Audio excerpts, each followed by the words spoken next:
This is all the stuff that I used to have to use on a daily basis for wound care. Pay a small fortune in wound care supplies each month. Of course, none of this was ever covered by insurance. The only time I could ever get any of this stuff covered is when I had home health care. And of course, it really wasn't covered because I still had co-pays to pay. This stuff alone is around, this is 10, a package of 10, this is over $100. Actually, I think that's around 150 because prices have gone up. This is like a collagen type barrier that you put over an open wound. This is when it abscesses. This stuff is around $75 per piece. A lot of dermatologists will recommend this. It just, honestly, it made mine worse. I ordered this by the case of 2,000, which was around $50, $60 every couple of months. I was having to. Now I'm down to just ordering it twice a year. Of course, you got to have gloves, and then there's the prescription ointments, saline wound wash. I have to have special tape because I have such sensitive skin. And then, of course, you have to have your sterile gauze, but I don't have to have hardly any of this stuff anymore. All thanks to just simple changes of changing what I eat.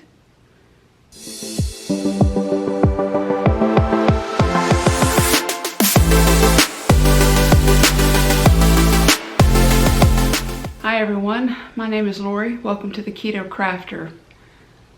Today I'm going to do a different video. I won't be joking around or making fun of anything today because what I'm going to tell you is very serious. It's very serious because not a lot of people want to talk about it because it's embarrassing. It's life-altering. And ultimately, I think that for a lot of people, it is fatal in a lot of ways. And I'll get to that eventually. This may actually be a two-part video. What I'm going to talk to you about today is Hidradenitis Suppurativa, and I'm going to tell you all about my journey with this terribly debilitating, agonizingly painful disease that affects over just millions of people, and so many people suffer in silence because they're afraid of not knowing exactly what it is, and sometimes the treatment is worse than the disease itself.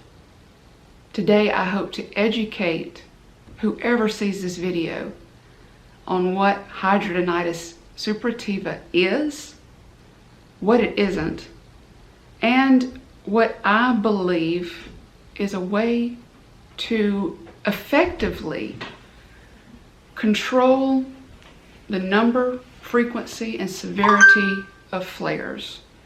Stay tuned. I'm going to tell you that when I first started showing signs of Hidradenitis suppurativa, or HS as it's more commonly referred to, I had just had my oldest daughter. This was back in 1997, and I noticed a knot. It had, just a knot came up underneath my arm. Okay. And a lot of people, they think, well, that could be from shaving. It could be, a blocked sweat gland, this, that, and the other. And it just festered for a while. I tried using different soaps. I tried using different, shaving creams. I tried using different hair removals. And ultimately, I tried different deodorants. At the time, I did not realize the effect that the aerosol deodorants has on the human bodies, particularly for those that just have an overactive immune system, or just prone to a lot of inflammatory, conditions. And so this just kind of kept on going for a while, and eventually it came to the surface, and it was like a boil. It just wouldn't drain, it wouldn't pop, and I'm thinking, okay, what am I supposed to do? Just poke it with a needle, and take a little sewing needle, sterilize it, poke it, and for a lot of people, that's what they do, and honestly, you never should do that. I learned that the hard way. But it started under my left arm, and then it moved over to my right arm. I was having knots and eventually like boil-like lesions, and eventually abscesses under both breasts, on both breasts, down on both sides of the groin, inner thighs, and on the buttocks, and places that I shall not mention, but I'm sure that with your imagination you can guess where some of these lesions were appearing, and that is what scared me. Like I said, I started noticing problems like in 1997. I was not correctly diagnosed until September of 2002. After I had my second daughter in August, September, I was having chest pains, which turned out to be that I had my first bout of Mrsa infection, Mrsa, which is methicillin-resistant staph infection. It can be very serious. And I was having chest pains, and I thought, something's going wrong, something's going on. I don't feel good. I was running a fever. Lost my appetite completely. Just wanted to sleep. I was exhausted. I had no energy, and I was taking vitamin B12, and I was in so much pain that clothing hurt. Clothing was painful. It's one of the most painful diseases there is, and there's been many publications that have proven this. I think cluster headaches is number 1. I think hidradenitis, is number 3 on the list of most painful diseases you can have. It's more than the physical pain, though. But anyway, my husband took me to the emergency room in September of 2002 to see what the chest pains was going on. And an emergency room resident, he had just finished up his internship and now he was a resident. He said, I know what you have. He said, be right back. He went and got this medical book, and he brought it in, and he showed me this really long word, Hidradenitis Suppurativa, and I'm like, what on earth is this? Never heard of it before. Is it gonna kill me? Could I pass this on to my children? What in the world is this? And that resident, I can't, God bless him, I can't remember his name. It's been so long. And he sat with me and he told me exactly what I had. And he said, my mother has this. And he said, I'm sorry that I can't give you any good news. This is going to be a very painful disease that you're just going to have to live with.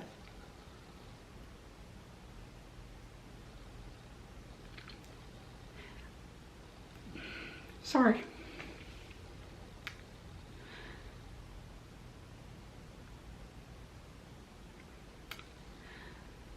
I didn't have any hope.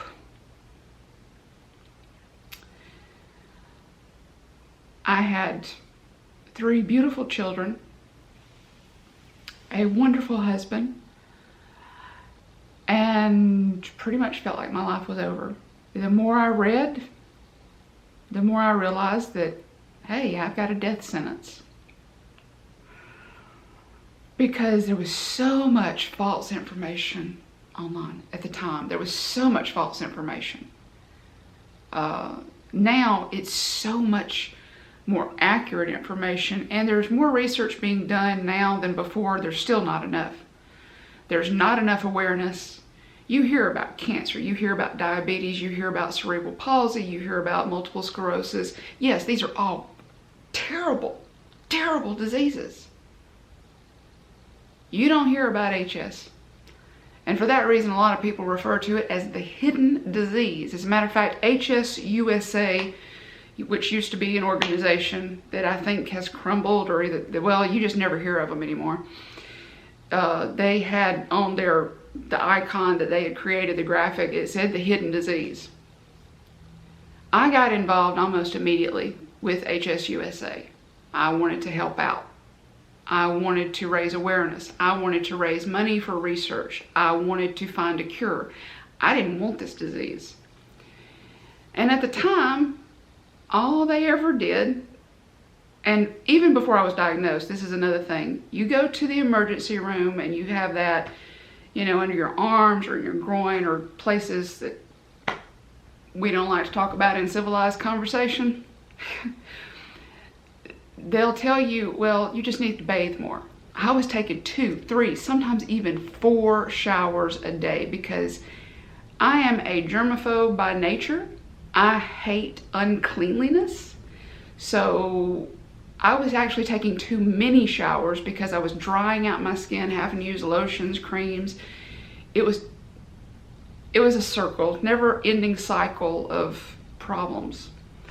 So I would go to the doctor, and the doctor said, oh, okay, you have this condition, and well, you need to go on the South Beach diet. It's because you're too fat. And at this time, I wasn't really as fat as I ultimately became, which ultimately had a lot to do with the medicine I was on, because I had several doctors that like to throw steroids at HS. They just like to prescribe. I was on prednisone, I know, non-stop for 2 full years. Antibiotics, I was on tetracycline. I was on tetracycline non-stop for, I know, about 3.5 years. I've tried Accutane, which should be banned. Nobody should ever be prescribed Accutane. It's very common for dermatologists will prescribe it to teenagers for acne. No, because if that person suffers from even just a little bit of mental illness, it's going to exacerbate that. It really did a number on me. It caused a lot of problems. Not to mention, it has caused irreversible dry skin. I still, to this day, have problems with dry skin. No matter how clean I eat, I have dry skin and I have to use lotion and cream. But the fact is that I would be referred to a dermatologist. They would, try this antibiotic, try that antibiotic. And at the time, I didn't realize that they were never taking cultures to find out why they were giving me each specific antibiotic. So I was taking antibiotics that were not helping the core problem, which I didn't know at the time and nobody explained to me, and I'll get to that later. I didn't know what I had. I didn't know what was causing the HS. Nobody knew what caused HS. They knew it was incurable, but they didn't know what caused it. They had theories. Everybody has a theory. And a good friend of mine, she actually wrote a book. It was never published, it should have been, but it was on yeast and the links between yeast and HS. Because most people that do have HS, because of the bandaging, the drainage, they will develop a yeast infection on their skin. I've had it numerous times, and you're constantly going through, and it's embarrassing. You go to the store and you have to get Monistat or, the creams that you normally take for a vaginal yeast infection, but you're having to put it on your arm because you have a yeast infection there. I would take oral medication, and this was before anybody told me, well, take a probiotic.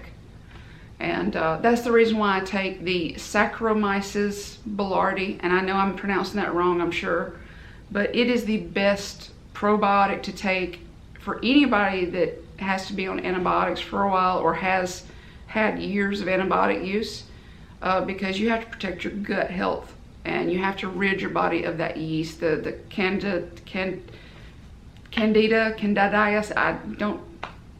not a doctor. I don't even betray one on TV. But I felt like I was running in circles. I was living up near Birmingham, Alabama at the time, where UAB hospital is. I saw over 20, I want to say it was 21 specialists, dermatologists, infectious disease, nutritionists, doctors, over the span of between 2002 and 2017, because that's when we moved here to South Alabama, and which was a real eye-opener for a lot of different reasons. But the doctors at UAB is one of the top hospitals in the South when it comes to neurology, cardiology, trauma. However, their dermatology department and the plastic surgeon that did my first surgery leaves a lot to be desired. The best dermatologist I had was a doctor that did ND-YAG laser hair removal treatments all over my body. Anywhere there was HS, they would come in and they would cover me in this numbing cream. I'd have to sit there naked with this cream all over me, feeling disgusting, and I would have to, lay in this on this table. I have all this cream and stuff on me. I have to lay there for 30 minutes to let it numb it up. And then she would come in and get this machine, laser, and she would zap each location. And it helped a couple of places. I didn't have to shave, but it did not work for me. And that was probably the best dermatologist I ever saw. She literally cried on my last appointment because she felt like she had failed, because mine was to the point where I was running out of options. So then that's when we decided that I would do Remicade. I would try Remicade infusions. The first one did great. Remicade did help my fibromyalgia. It did. It helped my fibromyalgia. The second treatment of Remicade was fine. My third treatment of Remicade, I had a reaction. So they had to give me Solumedrol and Benadryl in my infusion with the Remicade because I had an allergic reaction to it. So then my insurance decided they wasn't going to cover that anymore. So there I was, Actually, I had surgery before that. I had a plastic surgeon do surgery on me. He didn't do skin grafts, and he didn't go deep enough. And what happened was my breast region was so inflamed. I had just holes because of the abscesses. Because that's what it does. It eats you from the inside out. It really does. It's very disgusting. I was using nursing pads trying to absorb all the drainage, and they took off 7 pounds bilaterally from my breast region. It was deemed a medically necessary breast reduction simply because they had to remove the HS disease tissue because it was to the point where I was keeping Mrsa infection. I was just keeping it. And the antibiotics weren't doing any good.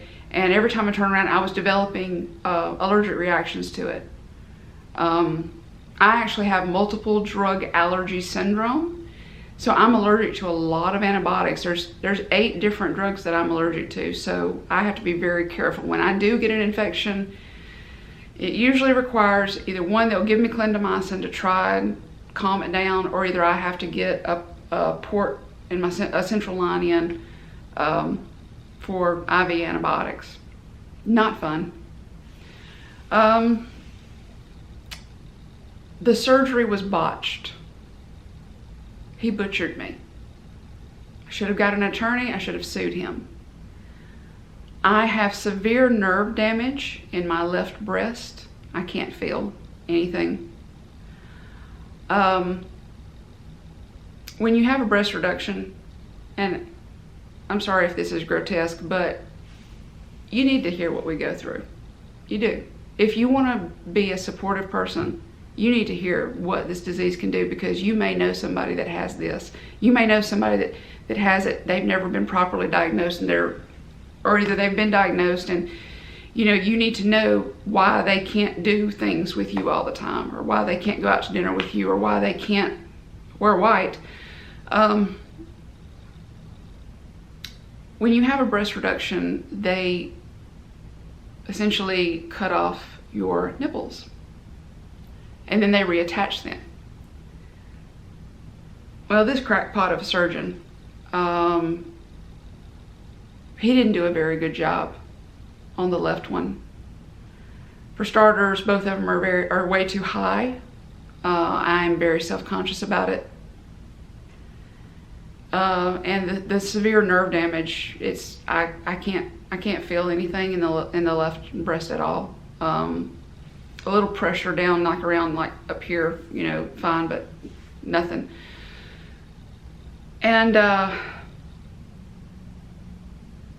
he didn't do a very good job, and then I ended up getting MRSA again right after the surgery because the incisions did not heal properly. Now, the surgeon that was in with him suggested that we go back in, open me back up, take off even more, and do skin grafts. But he was also afraid to open me back up because my infection had gotten so bad. And for some odd reason, no one at the time thought to put a port in me and give me IV antibiotics. They gave me vancomycin while I was in the hospital, but it was just a one-day surgery. They gave me 1 dose of vancomycin, they sent me home, and then I took Zyvox, which is around $800 for 2 weeks supply. That's my copay at the time. And I was unable to work. I couldn't hold down a job. My husband was working, and so with the help with my parents, because we had to move back in with my parents, because I had to have somebody to help me with the kids. I had to have somebody to help me to do simple things like laundry. I couldn't vacuum because I couldn't use my arms. I couldn't raise my arms above my head. I can now. But it took me, I had that surgery done in November of 2007. I never did fully heal.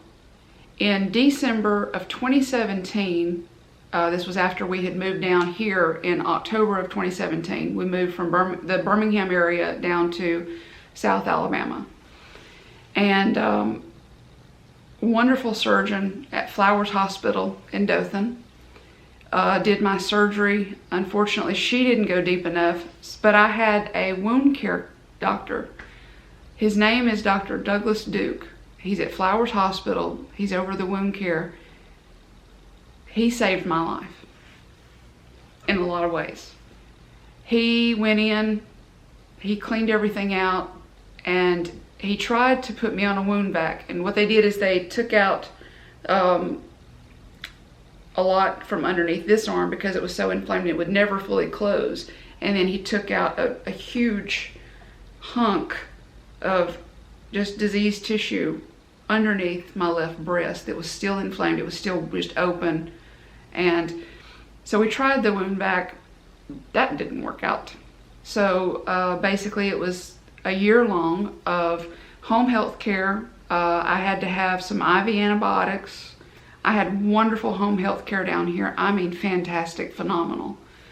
And they would come out and do my wound care. My mother did my wound care. My husband did my wound care. There was a lot of packing wounds, and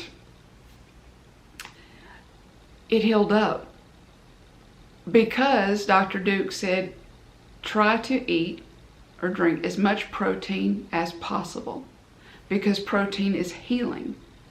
again, I wasn't on keto at this point, didn't know anything about it. So, and at that time I had hypoproteinemia, which is the chronically low protein. This is years and years of antibiotics, Remicade. I had tried Humira. I was allergic to Humira.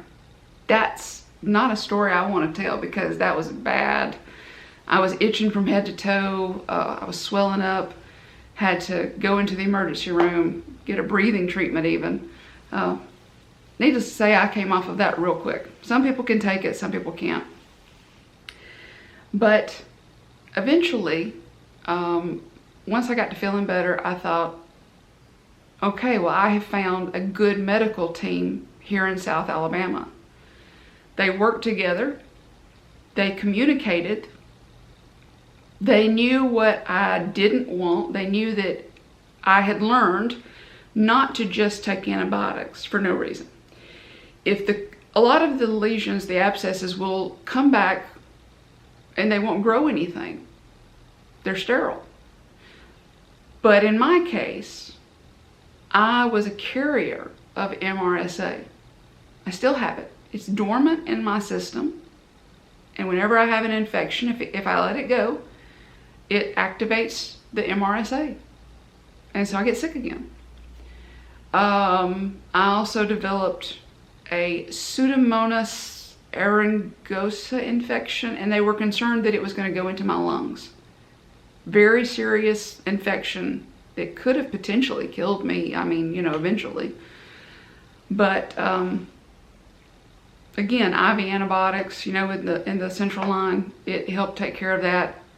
And I think that having the great wound care team at Flowers Hospital with Dr. Duke, and I also feel like with the wonderful home health care staff that kept me stocked up in gauze and creams and silver nitrate sticks where I would have to cauterize places, and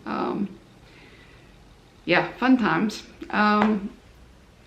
But when I found keto, again, I didn't start keto to thinking that, oh, this is going to magically help my HS. I'd through therapy and through a lot of, different trying and finding the correct medication to deal with the thought process and the emotional paralyzation that HS is. And a lot of people with HS live in isolation because, you just don't feel like going off with anybody. You can't do things that normal people can do. You can't dress up because dress clothes tend to be more form-fitting. They hurt.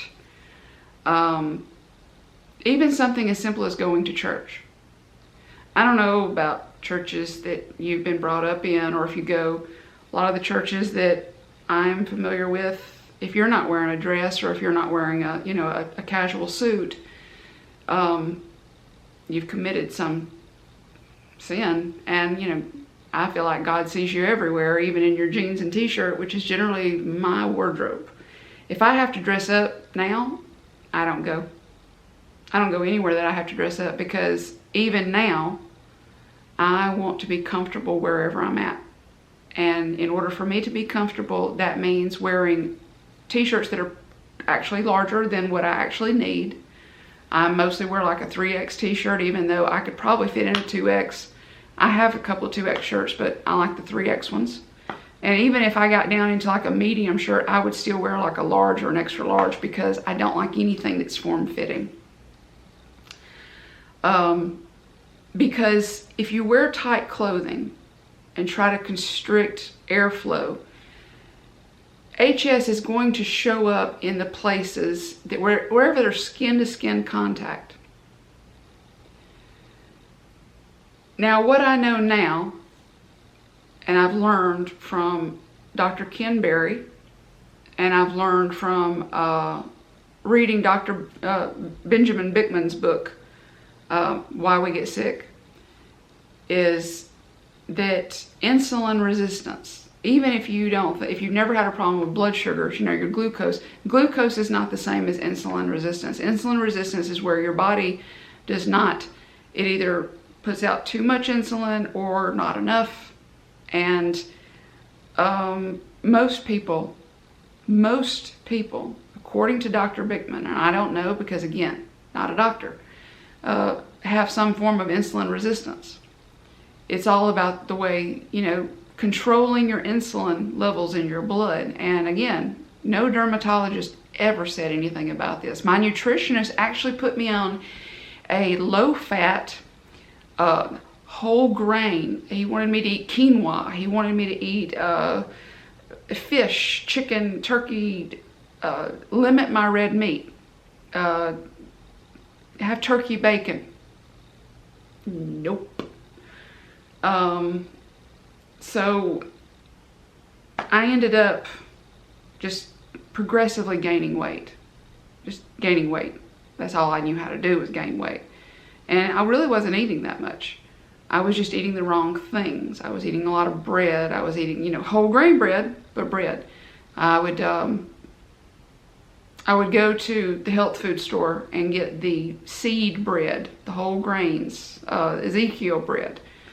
Only use like for sweetener, I would use honey or coconut palm sugar because it was supposed to be better. Boy, was I an idiot. My nutritionist was an idiot too. So when I did find keto, I didn't do this to rid my body of HS. I did it to lose weight initially and didn't really plan on doing that. About the second month of into keto, I started noticing a reduction in the HS flares, and the old ones that I had were actually drying up. They were healing. Ultimately, I went a little over a year without any new flares. I was in remission. The old ones dried up. I wasn't having any drainage problems or anything like that. So I was in complete remission. I didn't relapse until we went to Universal, and too many days of consecutive indulgence. Those churros. And that's what caused me to have a relapse. Eating stuff that I knew that I shouldn't. Falling back into that, well, I'm on vacation, it's not like I'm doing this all the time. I should have known better. I learned my lesson. The way that I eat when I'm not on vacation, and I won't do that again, is I basically eat mostly meat, dairy, like heavy cream and cheese, eggs.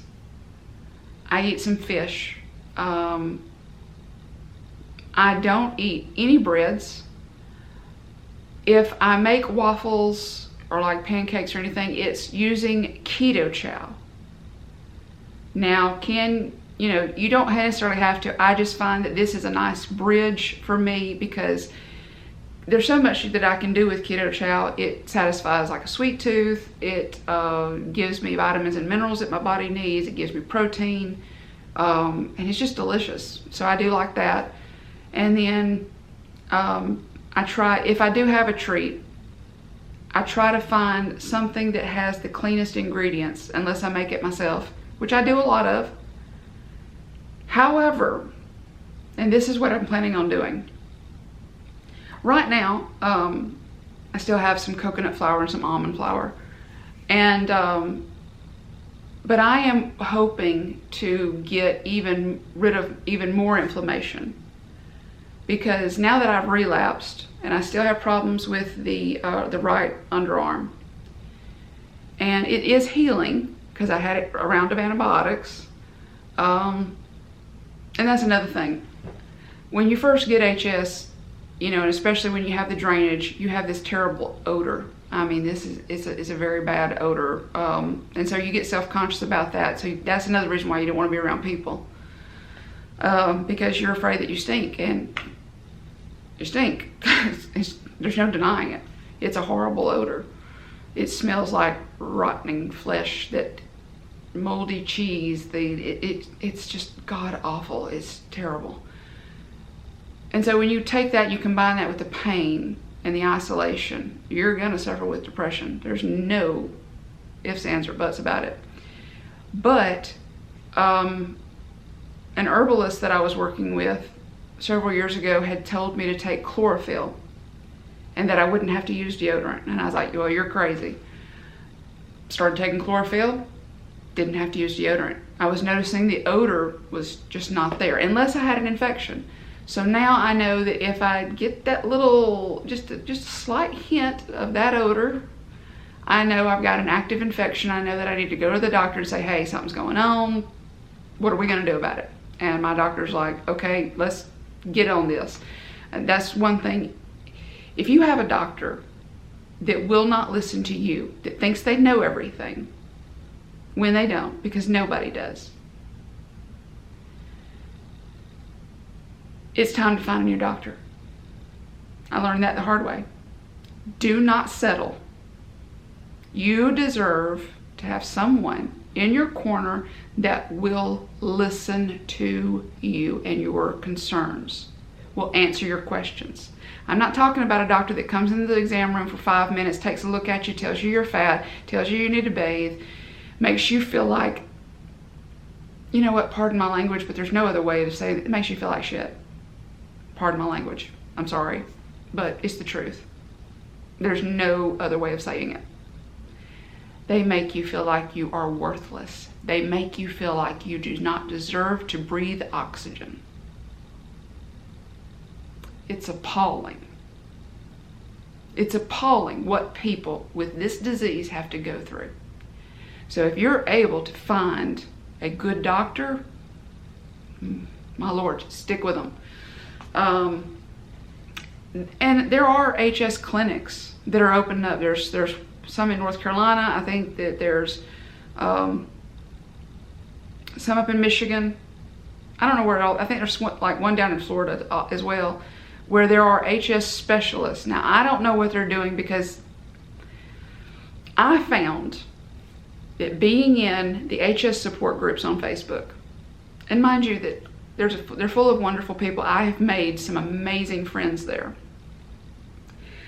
I had to step back from the groups, because when you have a large group of people that are constantly talking about the pain that they're in, talking about their condition and what they're trying that's not helping, it brings you down.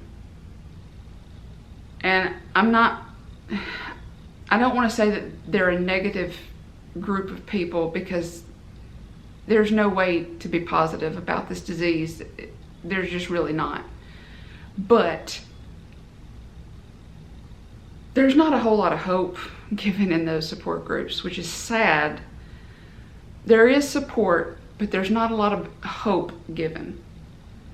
I'm not saying they don't try to, but it ain't working.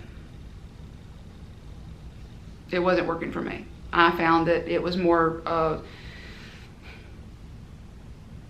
harm than good for me to stay in the groups. I still talk to a lot of people that are in the groups or have been in the groups. Like, I have those friends, and I support Hope for HS. I always write to the governor to declare the first week of June as HS Awareness Week. Personally, I don't think it does anything. That's just me. Hopefully you're in a state where they do more. Hopefully you have a community that you live in that is more supportive, that will actually, you can organize a walk. I don't have that. Not here. And that's okay, because is walking going to cure this disease? No. Is raising awareness going to cure the disease? It might. Because if enough people knew about it, then maybe donations and then research, maybe they would find a cure. I think that I have. For me anyway. I don't want to say cure, because, that's one thing that you have to be very careful among the HS community. There is no cure for this. Will there ever be? I believe so. I think it's possible. There are a lot of people within the HS community. They're intelligent, they're geniuses, and if they just felt better so that they could do the research themselves, and if they had access to a lab and could do, you know, trials of different things, honestly, I believe that they might, you know, come on something that could help everybody. Will keto help your HS if you have it? I don't know. I'm not going to guarantee you. But which would you rather do? Would you rather be in pain all the time, dealing with the drainage, dealing with the infections, taking antibiotics, taking Humira, taking Remicade, taking creams, ointments, all this stuff, not being able to have fun with your children, not being able to hang out with friends, not being able to wear white?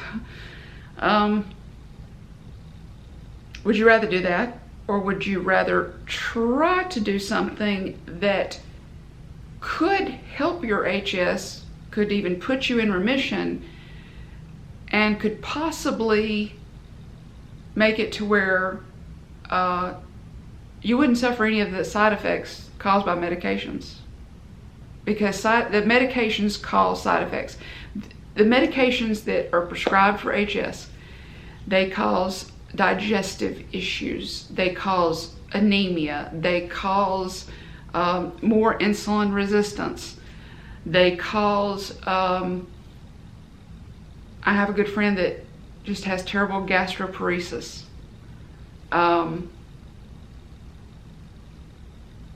And the medicine that she's on, she's got to take it for the rest of her life. That breaks my heart.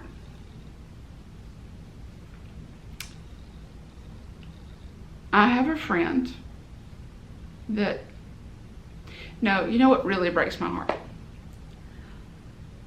I'm sorry, it makes me emotional. There have been so many that have died from HS, not necessarily from HS, but what it has done to their organs or the infections. A dear friend of mine, Lynette, she lived in Tennessee, lived in South Tennessee. She passed away a few years ago. She helped me through a lot of dark times. And she died back in August of 2017. And left behind a beautiful little granddaughter, a daughter, a son, and I think another grandchild, if I'm not mistaken. But those grandchildren are missing out on knowing a truly remarkable woman. A good friend of mine, Dawn, passed away a few years ago, and she had COPD, but all the antibiotics and stuff put a strain on her heart. So, you know, again, they didn't say that it was because of HS, but, you know, does it really matter? She's dead.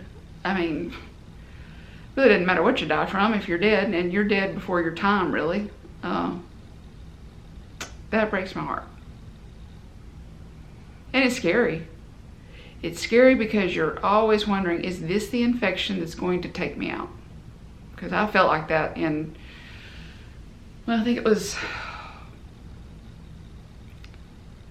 February of 2018 when I had the Pseudomonas infection and had to have the IV, the central line put in. I thought, this is probably going to get me. I was thinking it in my head. And, you know, of course, my home health care nurses, you know, they come in all bubbly because, you know, they really tried to keep me upbeat. They would sit and talk with me. I mean, we would just talk about random stuff. I'm actually really good friends with one of my home health care nurses. And they kept me going. It was just their undying support, you know, just kept me going. You need a support system, whether it's in a support group online, whether it's in a keto group. You don't have to talk about your HS. I generally don't. The only reason I'm making this video is because HS Awareness Week is June the 7th through the 12th, I think it is, or June 6th through the 12th. Anyway, that's when HS Awareness Week is. And someone had asked me about my disease, had asked me about condition, could I make a video, tell them what it's about. And I'm going to leave some links in the description box down below so you can visit different sites. Dr. Berry just recently made a video about hidradenitis suppurativa. If you or someone you know has this disease, please share that video. And I mean, yeah, sure, share this video too. But share that video with them, because he's a doctor, he's a professional, so therefore I feel like maybe more people will listen to him than they'll listen to me. I'm just me. And there are 3 different stages of HS. I should say that the first stage is relatively mild. Some people never progress past a stage 1. I had stage 3. I still have stage 3 because it actually, the abscesses will form sinus tracts, tunneling in the body to other locations. That's the reason why I have it everywhere. It just goes from active to remission, relapse remission. And the point is to keep it in remission. And that's what I'm going to go to. Eventually I want to phase out using coconut flour and almond flour. I want to phase out, I want to cut down on my dairy because I like cheese, but I want to cut back on my dairy. I want to take out nuts and see if that helps my inflammation, because Hungry Heath doesn't use like the nut flours, and he has noticed an improvement in his inflammation. He has MS. And so if it can do that for MS, certainly it could do it for HS. At least I'm willing to try it, because food is not my life anymore. Yes, I need food to survive, but I want nutrition for my body. I don't want to feed my emotions. My emotions say donuts, churros, fried chicken, Oreos, bananas, pineapple. I miss pineapple. I'm not gonna lie, I miss pineapple. That's what my emotions say. All of those, you will notice, are heavy foods, sweet, sugar, dopamine. And that's in a book that I'm currently reading, Atomic Habits by James Clear. Very good book. Miriam from Keto Chow recommended it. I'm loving it. But a lot of it, it adds up, the dopamine release, because it makes you happy. It doesn't really make you happy. It only makes you happy for a short time. Feeding your body a nutritious diet is what truly will make you happy. I'm sorry, I realize this is a long video. I realize that this is not my normal cut up funny antics. But this is a video I wanted to make, and I wanted to get it posted before HS Awareness Week. Again, visit the links down below.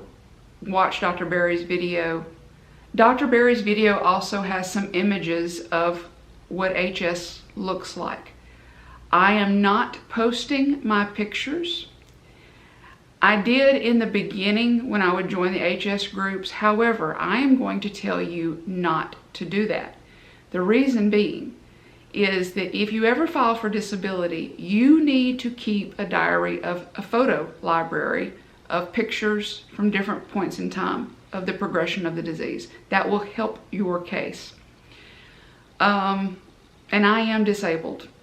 I have been on disability. Well, I had to stop working in January of 2002 because I had an abscessed HS lesion to come up on my left inner thigh that had to be lanced while I was pregnant with my youngest daughter. I got an infection, so I had to be on antibiotics, and the darn thing just wouldn't close. It just constantly is an open wound, big old, like about that big of a hole. And so we would have to pack it with gauze. So I had to go on disability. The problem is that because I didn't take pictures and provide enough evidence that this was a long-term thing, I got denied the first time when I applied in 2004 because I was depressed and feeling sorry for myself and pity party, which is not going to do you any good. If you have HS and you're feeling, no, my life's over, no, it's not. It is if you choose for it to be. You got to get off your butt. You have to put in effort. You want people to help you, you got to help yourself first. And I'm not trying to be ugly. I'm not trying to make you feel worse. You have got to want to get better. You have to make a decision. Just like in the movie Shawshank Redemption. I quote this movie constantly. Get busy living, get busy dying. And it's very true, and it's harsh, but it's the harsh reality. You have to want to get better. Do you want to get better? Absolutely. Do you want to be in pain the rest of your life? Who would? I don't want people feeling sorry for me. I don't want people saying, oh, bless your heart. I don't want people feeling like I'm missing out. Yes, I missed out on my life for over 20 years. I have it back now. I have it back now because I'm eating the proper human diet. I have it back now because I am not surrounding myself with negativity. And I'm not talking about those in the support group. Please, do not be offended by that. I'm not saying that it doesn't have its place. For some people, it provides a wonderful outlet. I get more support from from 2 Crazy Ketos.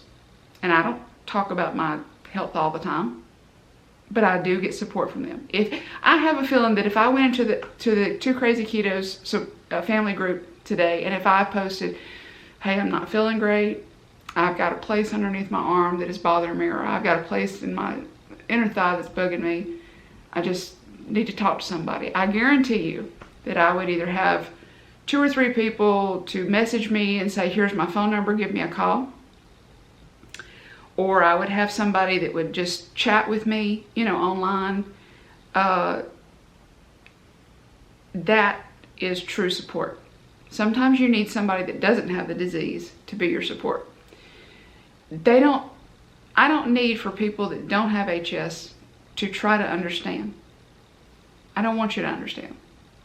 I want you to be compassionate. But I don't want you to understand, because to truly understand, you'd have to have it, and I wouldn't wish this on my worst enemy. Nope.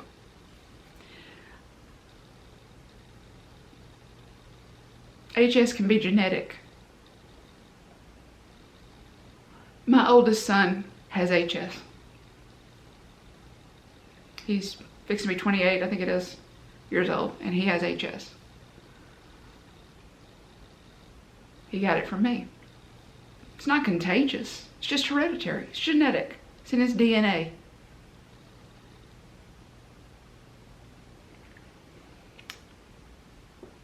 I have to live with that. He has to live with it. He could blame me, but he doesn't. I have 4 wonderfully amazing children. I have a wonderful husband. I have such amazing parents. What few friends that I don't have a lot of friends off the internet. Most of my friends are in my laptop. But the friends that I do have locally, I love them so much, because they have no idea how much light they bring to my life.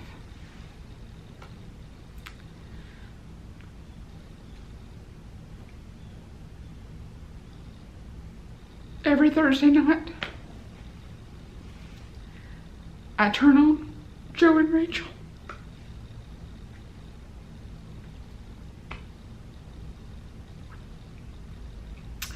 Those 2 people will never know how much sunshine they bring to the world. God has truly blessed them with such a ministry.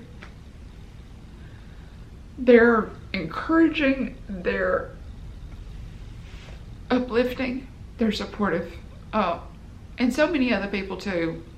I'm not going to name names, but there's so many wonderful people that I have met since starting keto. But what my plans are now is that I want to transition to full carnivore to try to help even more. And I think I can do it. I think I can get it back into remission. Even though it's not now, I mean, it's just that one flare, and it's healing. It is, because I'm packing in the protein. I am eating the protein. I'm not, I'm not playing around. There is hope. It may not feel like it. There's going to be rough times.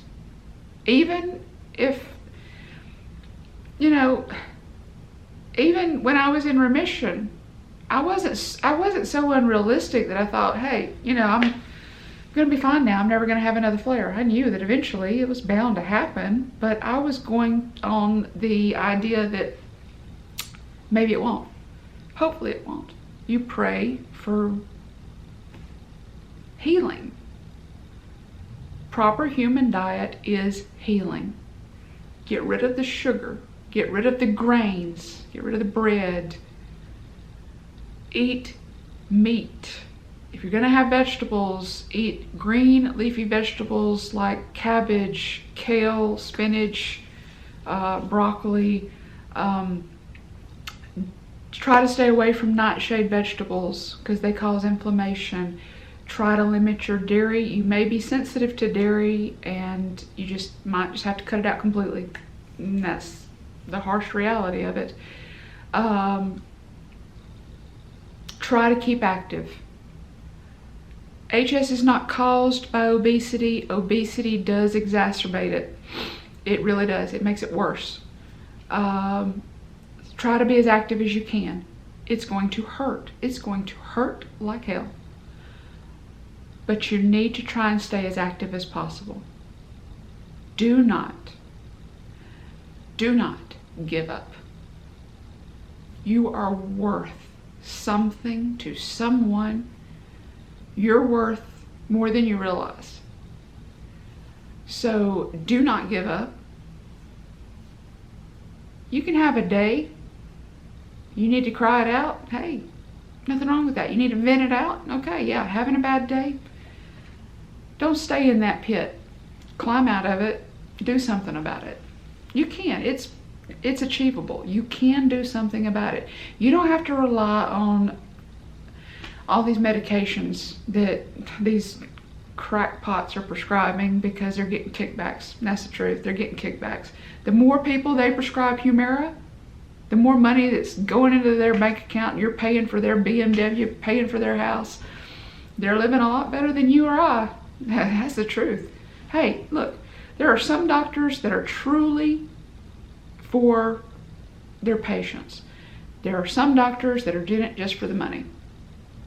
Sad truth. And that's with any profession. There are some people that want to be cops for an ego boost, and some people that want to be cops because they want to protect and serve. Some people go into the army to get an education. Some people go into the army to serve their country.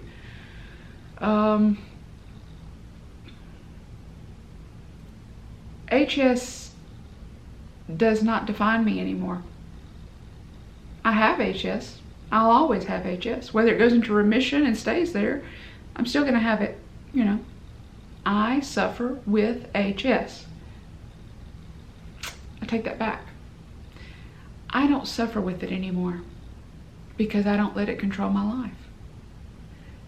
I enjoy life. I have a life. I enjoy as much as I possibly can. Some days more than others. Do I still have pain? Yeah. That's okay. Pain lets you know you're still alive. Being alive is better than being dead. Now, without getting spiritually into it, obviously, if you're religious or spiritual, you know that, what comes after death is obviously better than what we experience here on earth. But I truly believe, this is just my beliefs, you don't have to agree with them. I personally believe that God put each of us here and He wants us to enjoy life in a positive way. And that's what I'm trying to do. If you have hidradenitis suppurativa, or if you know somebody that does, or if you just want to talk about it, I have my personal links down below. You can contact me by email. You can send me a friend's request on Facebook. I will leave a link down below for Hope for HS organization, because they have the links to the different HS medical clinics you can go to, and they actually have in-person support groups. I don't know if they're having them right now because of the virus that shall not be named. I don't know if they've resumed those yet or not, but I know they do them virtually too. So that's important. If you want to try keto or carnivore and you don't know where to start, please send me an email. Let me help you out. If I don't know the answer to your question, I'll find somebody that does. Join the Two Crazy Ketos family group on Facebook. Wonderful group of people. There's quite a few of us in there that have hidradenitis. I don't know if everybody is shown that, has improved as much as I have, but I would assume that they're better off than what they were. At least I think so. Nobody's really said anything, but I do know of a couple, I think 3 or 4 of us in there have it. So you're certainly not alone in there if you do have it. And it doesn't really matter if you don't have HS. If you have something else, if you have arthritis, if you have MS. If you have MS, go over to Hungry Heath on YouTube. Follow his channel because he shares weekly updates on his MS, and it's keto, carnivore has really helped him. And that's the reason why I want to try it, for probably 3 months. I'm going to try it, just nothing but meat, fish, and eggs, and try to limit my dairy. I may try to still use like butter and cheese, but try to get away from the heavy cream if at all possible. I still like heavy cream in my coffee. And coffee, I'm not giving that up. I don't care what it causes or anything, not giving up my coffee. But thank you for putting up with me for this long amount of time. I'm sorry this video ran long. I felt it was something I needed to make. Thank you, Nan, for asking about it. Thank you for being open to learning more about it. I hope if you're watching this, I hope you don't have it. I hope that you never get it. I hope that you don't know anybody that has it. But if you do, I hope that this provides somewhat of a real person's perception of it. I hope that it sheds light on it. I hope it makes you a better friend to them or a supportive person in their life, because they need you, whether they say it or not, they need you. And I just want to thank everybody for all their support with this channel and for supporting me on my keto journey and just in life. I appreciate it. So if you do want to improve your health, stop making excuses and start making progress. I'll see you next time.